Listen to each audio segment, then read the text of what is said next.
foi assimilando essa ideia de que a depressão é uma coisa que dá na sua cabeça, né? Literalmente falta uma coisa. Então não adianta o que a gente faça, não adianta o que a gente fale, não adianta o que a forma como a gente trabalha, não adianta a maneira como a gente se interpreta. Isso tudo seriam assim só epifenômenos, né? O problema real é falta de insulina, né? Diabetes, falta serotonina, depressão, né? Então, para lidar com isso, é preciso a gente assim voltar a inserir, dar um banho de linguagem na depressão, né? Inseri-la assim na linguagem, tirar, dizer, opa, olha só como ela ficou diferente.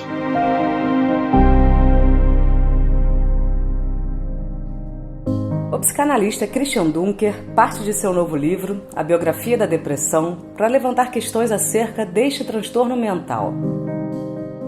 Para isso, o autor percorre o pensamento de Byung-Chul Han sobre a relação entre depressão e neoliberalismo, apresenta de que forma o transtorno se manifesta de acordo com o gênero, cor e contexto social que o indivíduo está inserido e sobre as novas possibilidades do quadro depressivo na era das redes sociais.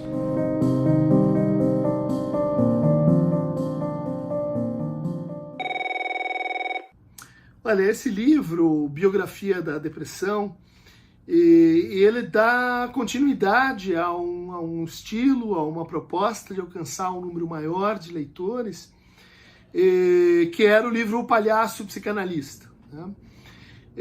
Então a ideia era ficcionalizar a depressão como se ela fosse um personagem, como se ela fosse uma pessoa. E tentar, a partir disso, fazer a genealogia, a arqueologia dessa personagem.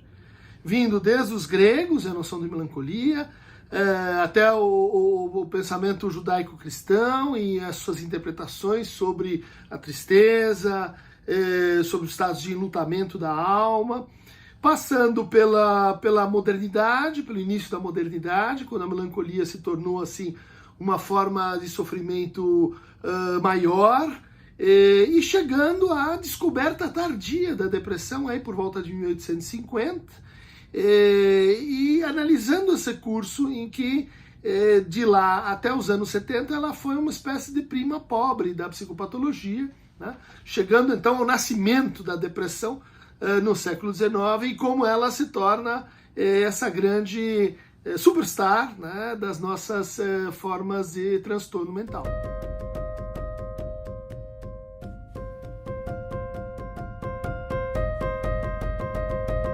Então, uma das razões para fazer isso é tentar transmitir para as pessoas que os transtornos mentais eles não são exatamente como as doenças orgânicas que têm um começo, que tem uma causa definida, que tem um curso, que tem um desenlace, e que, em geral, a gente pode mudar o nome dessas doenças, sei lá, a sífilis era conhecida como tabes, né? A tuberculose como o mal do século, os diferentes nomes que a gente dá para as doenças não mudam as doenças, elas continuam ali definidas pelo bacilo, pelo vírus, pela bactéria, por aquele mesmo processo. Muda a nossa descrição sobre a coisa. Bom, é algo completamente diferente que se passa quando a gente observa que uma nova forma de organizar signos, né? Organizar elementos que compõem um quadro, no caso a depressão, se torna, a partir de 1970, mais precisamente 1973, uma espécie de paradigma global, né? E isso levanta um pouco assim de suspeitas, né? De até onde essa forma de transtorno mental ela se aprofundou porque mudaram os tempos, porque a gente trabalha de outra maneira, que a gente deseja de outra maneira, que a gente usa a linguagem de outra maneira, portanto a gente se relaciona com o outro e com nós mesmos de outra maneira, e isso então, bom, pode ter desencadeado uma maneira de sofrer que seja absolutamente dependente e causada por isso, né?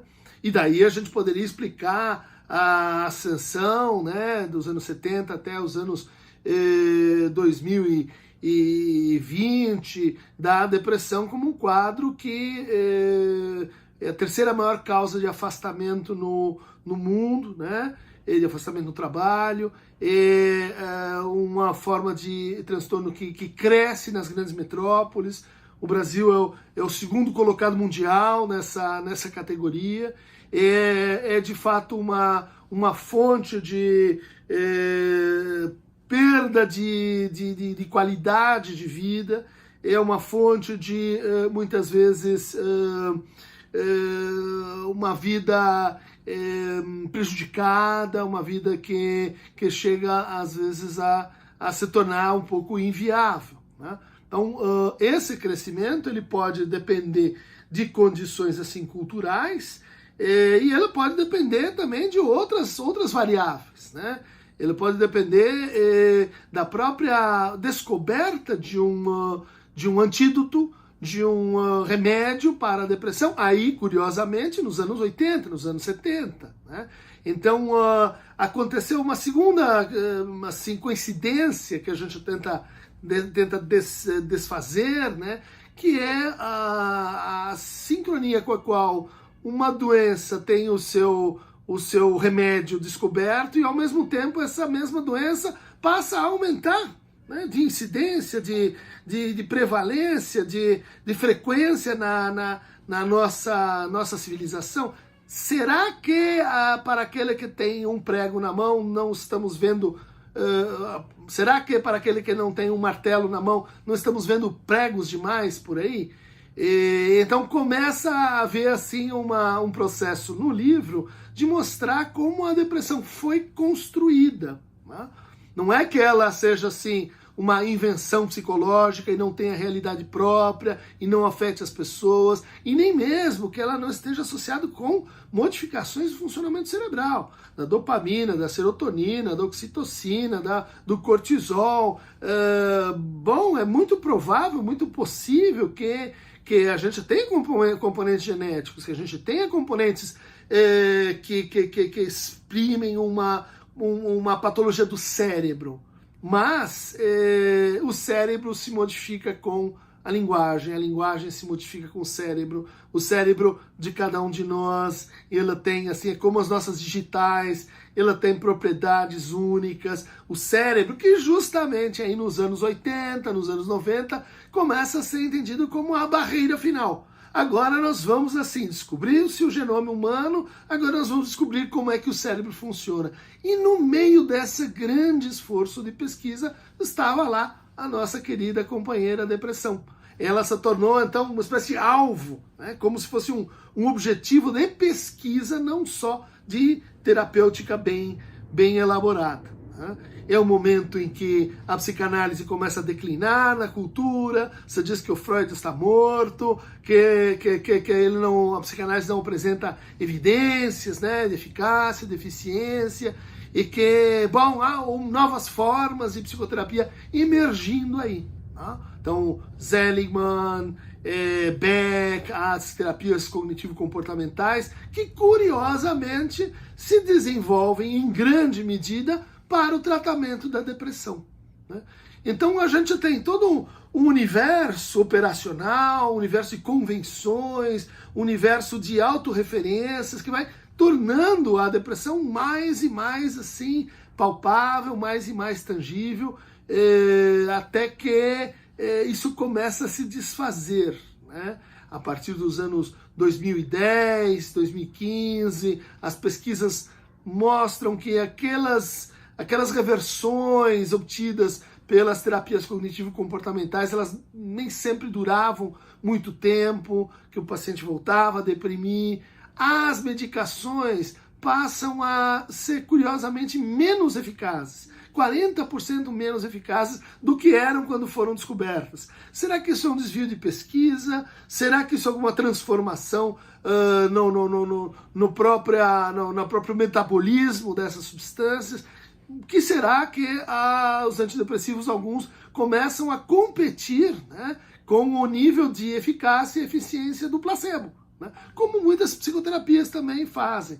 Então, é um livro sobre a ascensão, mas também sobre o declínio da depressão, como assim, esse grande quadro de convergência para a pesquisa, para a clínica, para a nossa forma de sofrer socialmente considerada, né?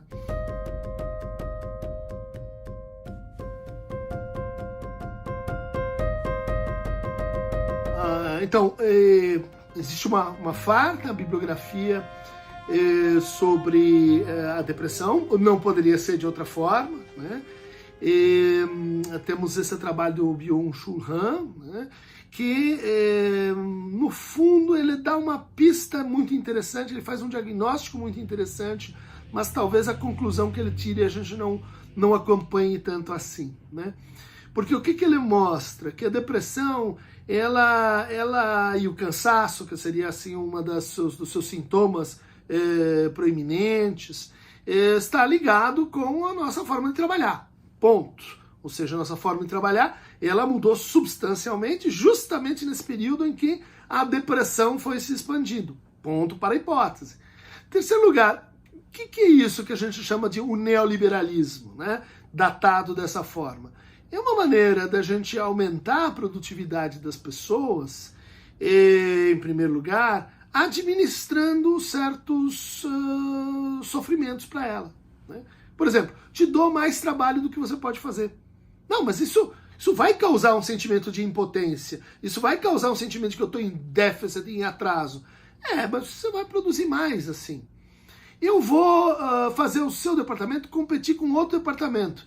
Mas isso vai me fazer sofrer, eu vou me sentir assim, em guerra com aquele que poderia ser meu companheiro, eu vou me sentir perseguido, eu vou ter que eliciar afetos, vamos dizer assim, de raiva, que eu não vou poder lançar diretamente no outro e eventualmente eu vou voltar essa raiva contra mim. Bom, isso tem que ver com depressão, né? Bom, no mesmo período você inventou então uma cultura avaliacionista, né? Avaliação 360 graus, avaliação por bônus, avaliação sagital, avaliação semestral. Bom, o que isso pede? Uma subjetividade que está em permanente comparação, em permanente métrica consigo mesmo, né? Em permanente, assim, levando valores do mundo do trabalho para valores da vida intersubjetiva, e eu vou estar numa comparação com ideais que são metas, que são cada vez maiores e mais assim inexequíveis. O que isso gera? Né? Uma pessoa em autoavaliação constante, em juízo, em demérito de si, né? Em autocrítica, em um sentimento de menos-valia, um sentimento de menos relevância, né? E daí a gente poderia ir mostrando como, por exemplo, a cultura em Big Brother, né, em que a gente vai demitir algumas pessoas nessa empresa, porque daí as pessoas ficam com medo, e com medo as pessoas trabalham mais. Bom, você olha para o quadro depressivo, um dos traços quer dizer, esse medo pervasivo, que vai acontecer alguma coisa, não sei o que é, eu temo dar um passo à frente, posso me perder, né? Sem falar em dois outros sintomas muito importantes, né? Que são a anedonia, perda da capacidade de sentir prazer e satisfação, né? E a abulia, perda da capacidade de iniciar, de desejar, de começar de novo, né? Bom, então aí são os sintomas mais graves, porque eles parecem ser secundários em relação a esses iniciais, né? Esses ligados ao quê? A estados crônicos de reconhecimento, de sofrimento mal reconhecido. Tá? Por quê? Porque isso não é feito para você reclamar da empresa, isso é feito para você reclamar de si. Isso é feito para você dizer assim, eu sou culpado, eu sou insuficiente, se der tudo errado, serei o único demitido e, portanto, eu saio do circuito da produção e saio do circuito do consumo também. Essas duas coisas fazem com que o depressivo seja visto como uma espécie assim de o fracassado ideal para uma época como essa. Né? Bom, mas aonde que a gente vai diferir do Byung-Chul Han, né? Na ideia de que isso representou uma mudança do paradigma freudiano baseado no conflito. Agora, nós não pensamos mais em conflito. A gente não vive mais as coisas a partir de conflitos. A gente vive a partir de intensificação e desintensificação ou inibição. E de fato a teoria psicanalítica vai dizer a depressão ela não é um sintoma do mesmo tipo que o Freud descreveu para a histeria, para a neurose obsessiva, para a fobia, ou seja, sintomas criados por um conflito entre o eu e seus ideais, entre o eu e seus desejos, entre o eu e a moral de sua época. Não. A depressão ela é uma espécie de desregulagem da nossa inibição. A gente precisa se inibir. Por exemplo, quando a gente tem um luto, quando a gente tem uma perda, é muito importante inibir-se, voltar-se para si, lentificar, olhar o mundo com vamos dizer assim, uma maior estabilidade e talvez maior distância. Isso tudo que é uma função esperada, inibitória, ela se torna o quê? Coercitiva no universo depressivo. Né? Bom, mas então quer dizer que sumiu o conflito? Quer dizer que a gente recebe pacientes hoje e eles não sofrem mais em estrutura de conflito? Não é verdade. Né? Você começa a escutar casos de depressão e você imediatamente percebe uma certa funcionalidade no discurso. Né? Isso tem que ver com as inibições, porque as inibições são, antes de tudo, inibições de funções corporais. Sono, alimentação, sexualidade, motilidade. Não são esses também sintomas clássicos e importantes da depressão? Dorme demais, dorme de menos, come demais, come de menos, transa demais, transa de menos, dores pelo corpo. Estamos aí no universo da perda de função das partes do corpo ou das faculdades mentais, como antigamente se chamava. Mas você começa a escutar esse discurso mais funcional, como Ehrenberg, é um autor que descreveu isso, Maria Rita Kell descreveu isso também, Andrew Salomon descreveu isso também. Você começa a escutar esse primeiro nível em que o sujeito traz para o tratamento isso, suas autoavaliações muito críticas, suas idealizações, a perda de função, mas mais adiante o que aparece? Conflitos. Conflitos que estavam lá e que foram assim transformados em aceleração, intensificação, lentificação, inibição. E aí, quando isso acontece, em geral, os pacientes melhoram. Agora, qual é o impasse, o imbróglio, por que as coisas não são tão simples? Porque a psiquiatria, no seu manual consagrado, última versão de 2013, o DSM-5, comporta 14 tipos diferentes de depressão. Ou seja, é muito difícil que alguém, em algum momento, não diga, haha, eu aqui estou. E esses 14 tipos, eles envolvem funcionamentos muito diversos, que a psicanálise reconhece e também vai dizer, olha, você tem depressões que tem que ver com luto mal feito, luto parado, luto interditado, luto censurado. Você tem depressões que tem que ver com funcionamentos narcísicos, né? Esperar de si, do trabalho, da família, do mundo, muito mais do que essas condições podem oferecer. Né? Quer dizer, uma insuficiência permanente de natureza narcísica, né? Ou de natureza traumática, ou de natureza melancólica propriamente dita. E assim a gente vai proliferando, né, modalidades de depressão e somando, né, da psiquiatria com a psicanálise e de outros modelos, a gente vai dizer, será que isso de fato é um quadro autônomo ou isso é uma espécie assim de febre, né? Que aparece em muitos quadros diferentes e a gente vai discutir o que é um quadro, o que é uma disorder, né? Um transtorno, como se traduziu ao português. Então, outra característica importante desse quadro é como ele se transforma quando a gente o enxerga, por exemplo, do ponto de vista da diferença entre homens e mulheres.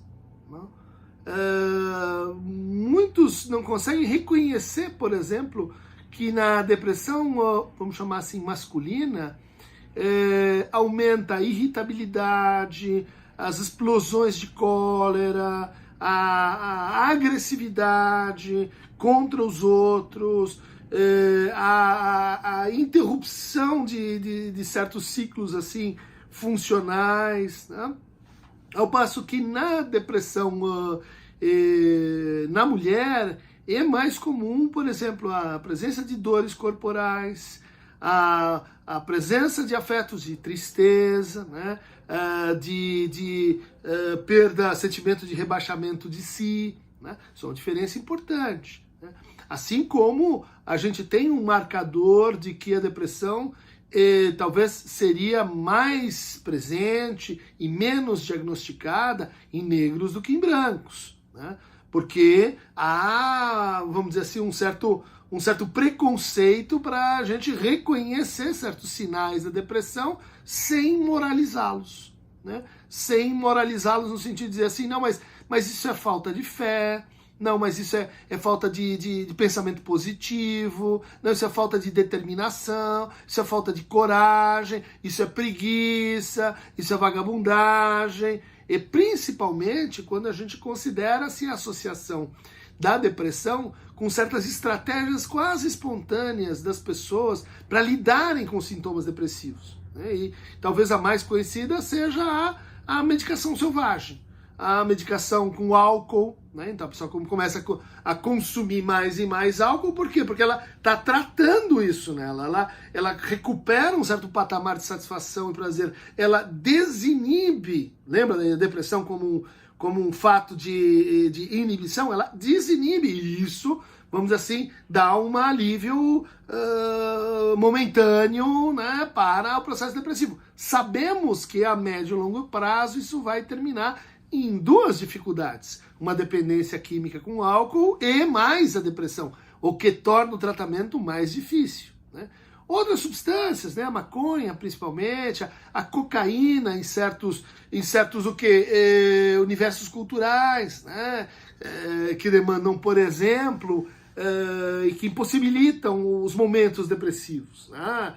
Quem trabalha em televisão, em jornal, em marketing, em mídia, que tem que entregar, em geral com serviços, que você pode entrar nisso que seria assim uma rotina 7x24, né? Como é que você vai, então, fazer com os momentos depressivos? Você cheira e vai em frente, né? Ao final, essa combinação não é bacana, né? Mas, voltando às crianças, né? As crianças, elas tinham passado desapercebidas, assim, porque se entendia que os adoecimentos infantis, os transtornos infantis, eles eram majoritariamente de outro tipo, né? Autísticos, por exemplo, né? Ou transtornos de déficit de atenção, hiperatividade, ou transtornos de aprendizagem, de linguagem. E a depressão acabava o quê? Sendo um quadro secundário nessas circunstâncias todas, né? Bom, isso acabou se alterando, né? Hoje a gente sabe como a depressão infantil ela pode ser grave, né? Como ela pode estar associada, né, com quadros de autoagressividade, né? E principalmente quando você pensa assim na infância para a adolescência, ela pode estar associada com aumento do suicídio infantil e o aumento do suicídio adolescente, ainda que essa relação suicídio-depressão seja assim bem complexa, né, muito mais intrincada do que a gente imagina, né?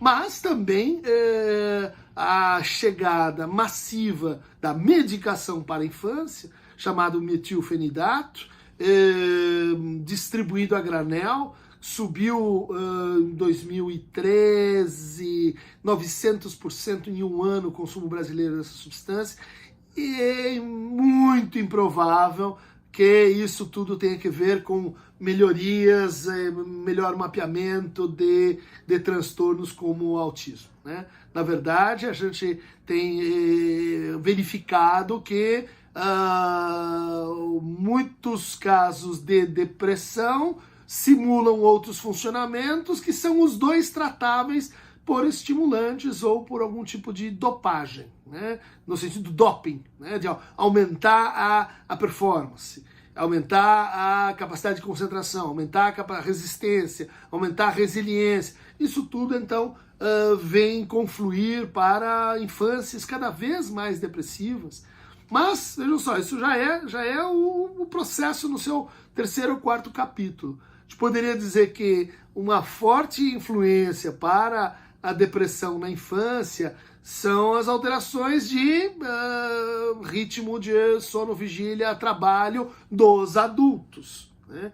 Que esperam, então, aí das crianças muito mais do que uma infância poderia dar. Uma infância onde o brincar se torna cada vez mais proibitivo, uma infância que vai assimilando os mesmos preceitos, as mesmas regras de produtividade que, bom, elas estão anunciando lá no futuro.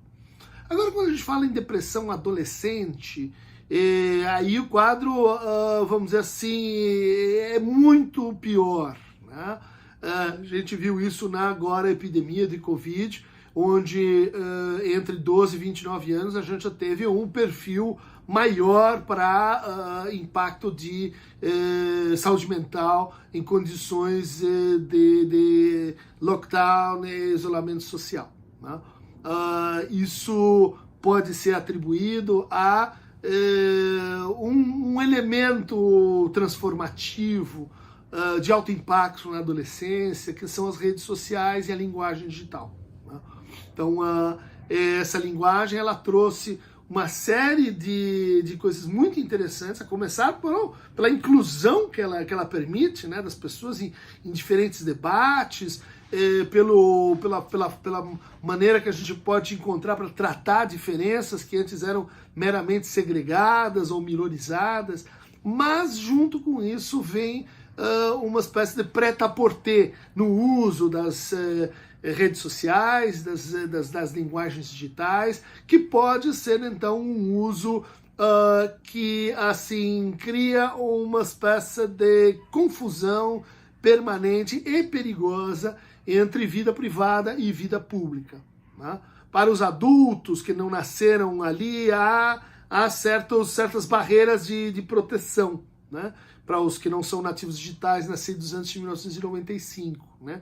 Mas para os outros, a gente tem 2 déficits importantes e que podem ter uma relação com a fragilização para a depressão. O primeiro é déficit de intimidade, né? Quando você está nas redes sociais, a não ser que você saiba usar, a não ser que, claro, você faça um uso assim com boas práticas, é muito comum que a gente confunda privacidade com intimidade, tá? E aí a nossa privacidade pode ser usada contra nós, e nudes, e cancelamentos, e ataques, e intrusões da vida pública na vida particular, e o contrário também, da vida particular irrompendo, né, de forma às vezes inadequada na vida pública. Isso faz diminuir a possibilidade de intimidade, que é um fator protetivo, né, para a depressão. Isso faz diminuir a experiência do comum, né? Que não é o da socialização em massa, é mais ou menos anônima, né? Mas o sentimento pessoal de que você tem um passado, um futuro dividido e compartilhado com uma determinada comunidade, né? Então, a linguagem digital usada sem algumas mediações, ela se torna uma fonte de solidão. E isso várias pesquisas vêm consignando como um sentimento de base muito frequente e mais frequente em adolescentes e universitários, e que não quer dizer sempre solitude, né? Quer dizer, que é uma boa saída para a solidão, a capacidade de estar consigo, mas como o depressivo interpreta a solidão como fracasso social, como isolamento, como recusa de amor, como recusa de reconhecimento pelo outro.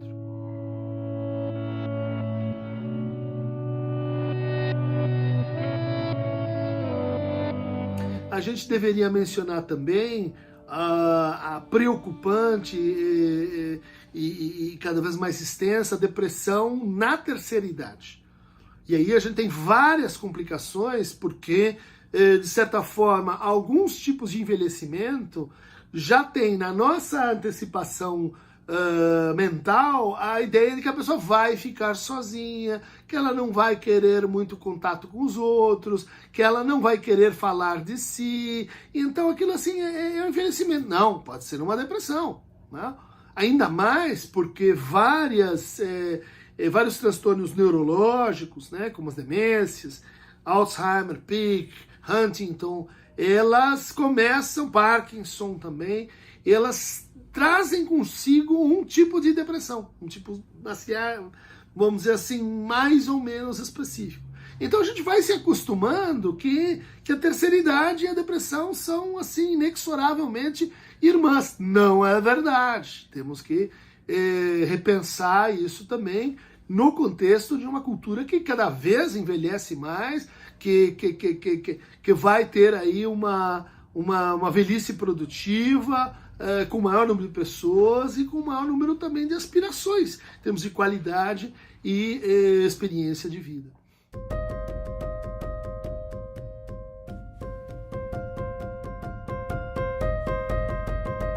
A literatura, mas aí vamos discutir qual literatura, né?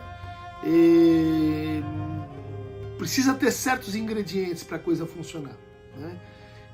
Precisa ter um certo trabalho criativo, de invenção, de encaixe daquela literatura com aquele momento de vida, com aquela forma de vida. Ela é, e isso historicamente, um recurso muito importante na abordagem da depressão.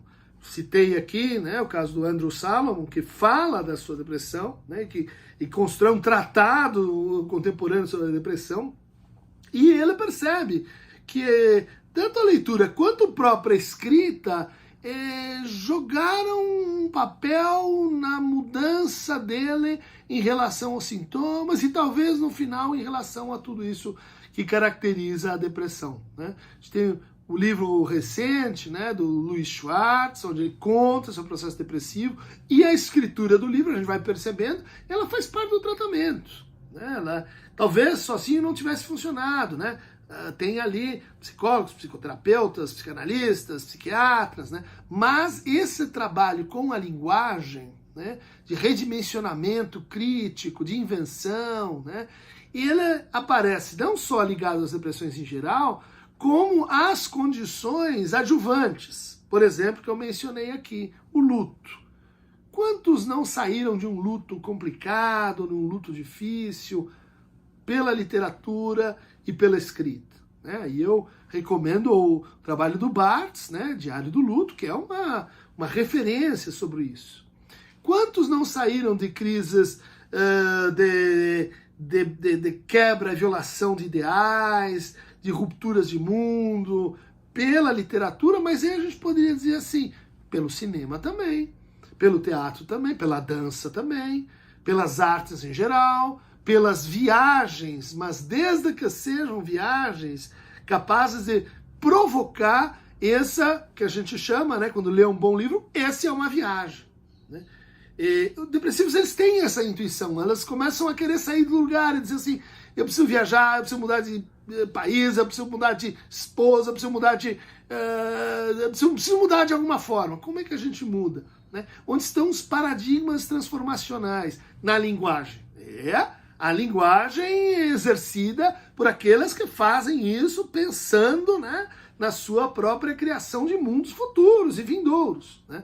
Então, é nessa direção também, né, da retomada da linguagem, e isso às vezes é um pouco exagerado, mas é que eu estou falando aqui com um paradigma aí, 40 anos, em que a gente entendeu que a depressão era uma espécie de diabetes mental, né? Os melhores neurocientistas não diziam isso, os melhores psicoterapeutas não diziam isso, mas a cultura foi assimilando essa ideia de que a depressão é uma coisa que dá na sua cabeça, né? Literalmente falta uma coisa. Então não adianta o que a gente faça, não adianta o que a gente fale, não adianta o que a forma como a gente trabalha, não adianta a maneira como a gente se interpreta. Isso tudo seriam assim, só epifenômenos, né? O problema real é falta de insulina, né? Diabetes. Falta serotonina, depressão, né? Então, para lidar com isso, é preciso a gente assim, voltar a inserir, dar um banho de linguagem na depressão, né? Inseri-la assim na linguagem, tirar, dizer, opa, olha só como ela ficou diferente. Então, para isso usei o recurso da autobiografia, mas no livro também eu convoquei uma outra estratégia, que é entrevistar a depressão. E aí isso permite, eu acho, acessar mais leitores, e também dá essa ideia de que depressão e diálogo e fala, elas têm uma relação assim mais próxima, né? Além disso, tem alguns capítulos circunstanciais no livro em que a gente aborda a depressão no contexto de Covid, as depressões sazonais, das quais a gente não falou muito aqui, mas, por exemplo, no hemisfério norte, as pessoas, quando começa neve, frio, vou ficar deprimido. E o medo de ficar deprimido é tão grande que muitas pessoas assim já começam todo o processo só quando olham para as modificações aí que acontecem no clima, né? A gente tem depressões também ligadas à experiência do deserto, do calor, da impossibilidade do abafado, né? Isso faz parte, né, dessas modalizações que existem na depressão ao longo da história, né? Então falamos um pouco de como os discursos morais viam a depressão, né? As religiões, como a depressão talvez ela tenha uma passagem assim própria aqui no Brasil, né? Então passei pelo Machado de Assis, fiz uma brincadeira de tentar diagnosticar as diferentes depressividades dessa personagem maior da nossa literatura, que é o Brás Cubas, esse que escreveu com a tinta da galhofa e da melancolia o seu trabalho maior, que estava morto, né? Que fala de um ponto de vista assim muito, muito caro para o depressivo, né? Daquele que está observando sua vida como se estivesse na arquibancada ou no auditório de um teatro, e de como isso aparece no Padre Vieira, de como isso aparece assim na nossa literatura, e pouca gente sabe, mas como isso estava lá nas interpretações iniciais. Então, antes de ser o país do carnaval, da alegria exótica, o Brasil se entendia como um país melancólico, como um país onde a gente tinha um registro mais claro do que era a experiência do banzo, né? Os escravos, quando eram trazidos para o Brasil, sofriam de uma doença chamada, então, banzo, que é um tipo de saudades que mata a pessoa, que leva a pessoa a comer terra, que leva a pessoa a deixar de comer, que leva a pessoa a se prostrar, que leva a pessoa a resistir. A doença dos escravos, né? E isso impregnou o nosso entendimento de que faltaria ao brasileiro uma certa assim, disposição, né? um certo ânimo, porque era uma terra daqueles que tinham um pé assim na melancolia.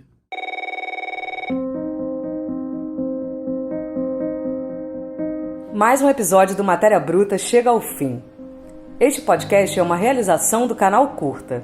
Entrevista por Natália Amarante Furtado, edição de Juliana Zalfa, voz de Flávia Mano e assessoria de Francis Carnaúba. Até o próximo episódio.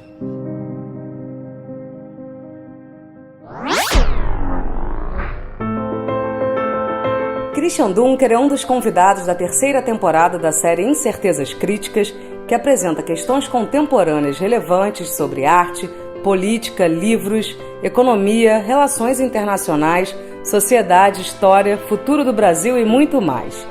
Assista quando e onde quiser no Curta On, seu clube de documentários, no Now ou no tamanduá.tv.br.